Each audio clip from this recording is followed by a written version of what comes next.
And in the season finale, we get a look at how Dr. Fieldstone starts her days. Most therapists actually have a therapist, and Dr. Fieldstone is no different. She's going through her latest therapy session where she's just complaining about how Ted Lasso drives her absolutely insane. But then afterwards, she gets on her bike and she heads over to the pitch. On her way over there, though, she does get into a car accident and ends up sending her to the hospital.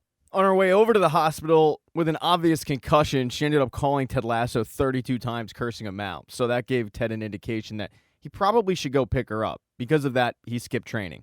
The voicemails are brutally honest.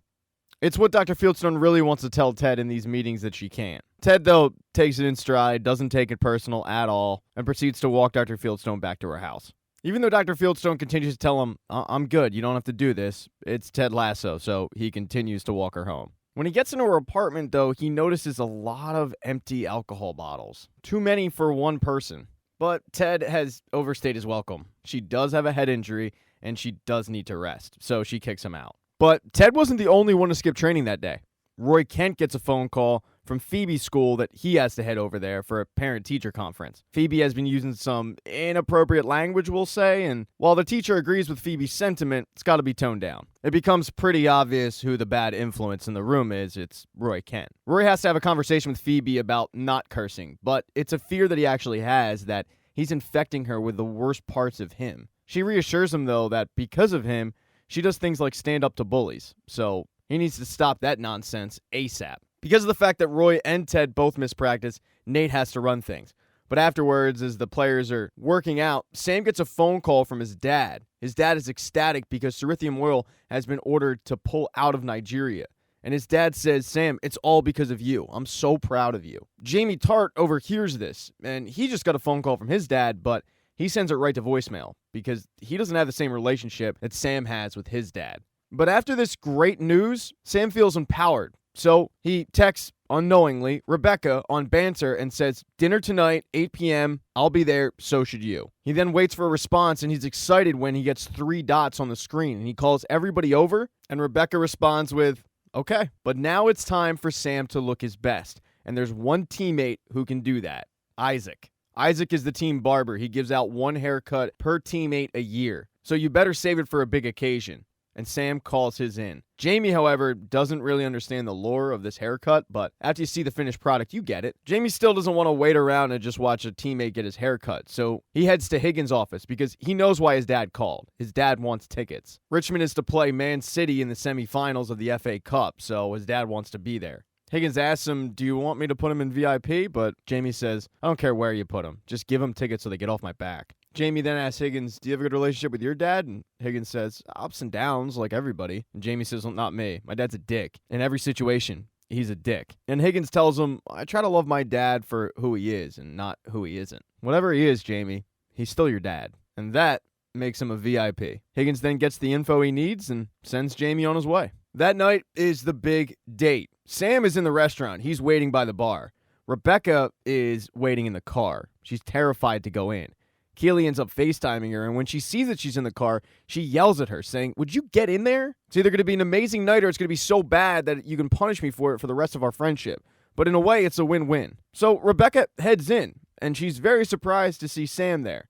She doesn't put 2 and 2 together initially, and neither does he. They just think that it's a coincidence that the two showed up at the restaurant. They have an awkward conversation because Rebecca doesn't want to admit she's on a blind date. She just says, I'm a little nervous because I'm meeting somebody.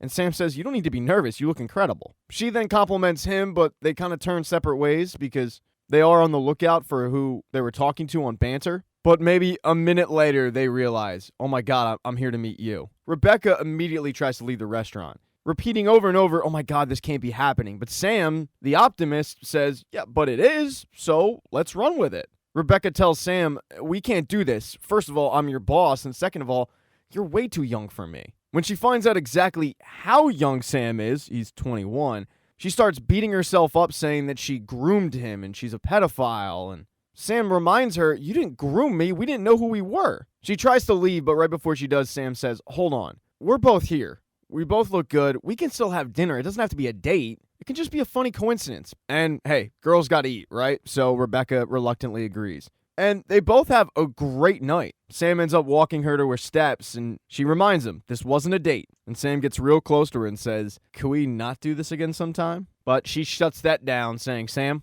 I'm going in alone. Right before she does, though, she ends up kissing him. She then pulls back and says, no, we never again. We're not doing that again. But that can only help his contract negotiations with FC Richmond. Now, if only Dr. Fieldstone's night has gone that well. She's sitting in the dark watching television with a busted-up bicycle when she gets a phone call from Ted Lasso. Ted's checking in on her because she had a concussion.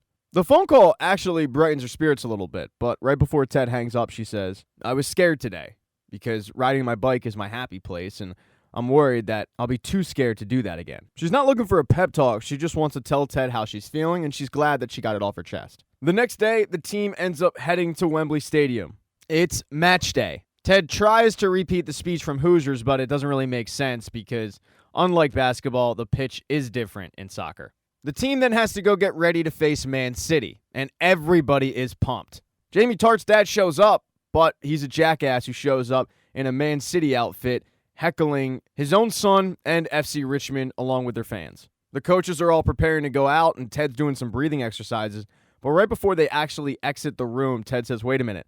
I gotta tell you guys something. I didn't leave that match because I had stomach issues. I left because I was having a panic attack. I've been having them from time to time, and it's something that I'm working on. But I just thought you guys should know the truth. The group then starts admitting stuff that they did that they're not proud of. Like Higgins admits that he screwed up a transfer one time because he messed up the time zones. Roy then says that he doesn't read the scouting reports that they write up. Nate's admission is the fact that he comes up with ideas and stores them away. And then at the right moment, he brings them up and makes it look like they're spontaneous. It makes them look smart. It's actually genius. Then there's Beard, who says that there was one game that season where he was accidentally on mushrooms.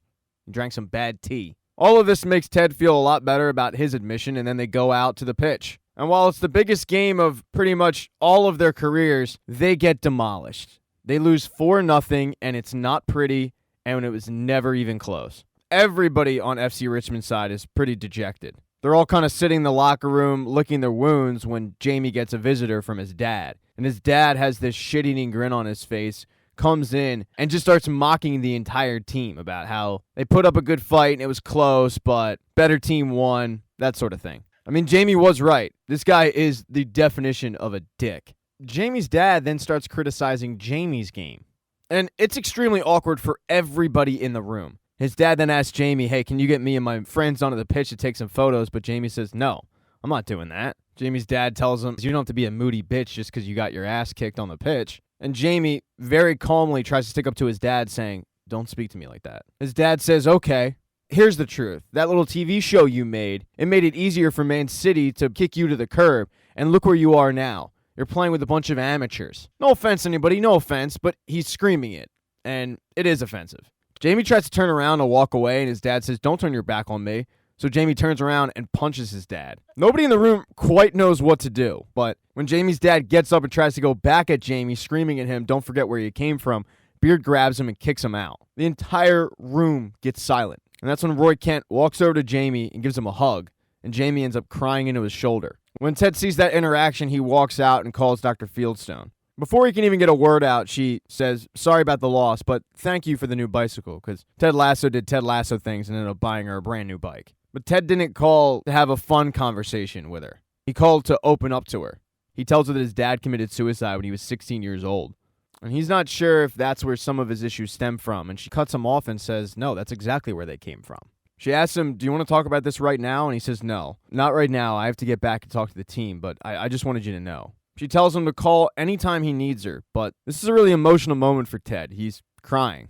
Beard ends up coming out and finding Ted on the phone, and Ted ends up brushing the tears from his eyes to make it look like he wasn't just crying. Ted says, all right, well, let's get out of here, but Beard says, no, I don't want to ride back with you guys. I just got to go shake this off. He does ask Ted if he wants to join him, but Ted says, no, I can't. I promised Henry I'd FaceTime him. So the team heads home, and when Rebecca gets back, she sees Sam's post-game interview on the television. He talks about the hurt that the team has from letting the fans down, but also lets them know that they tried. And that's all that matters to him, is the fact that they tried, because trying is the hard part. This speech ends up hitting Rebecca, not the football part, but the relationship part. She ends up texting Sam and saying, hey, I just saw your interview. Are you around? And he ends up texting her his address. She grabs her coat and goes to the door, but when she opens it, there's Sam. He ends up walking in, making out, and closing the door. And that is the end of Season 2 of Ted Lasso. Thank you so much for watching this recap. I really appreciate it. Consider subscribing to the channel. If you liked the video, hit thumbs up. If you didn't like the video, smash that thumbs down button. Be nice in the comment section, so if I mess something up,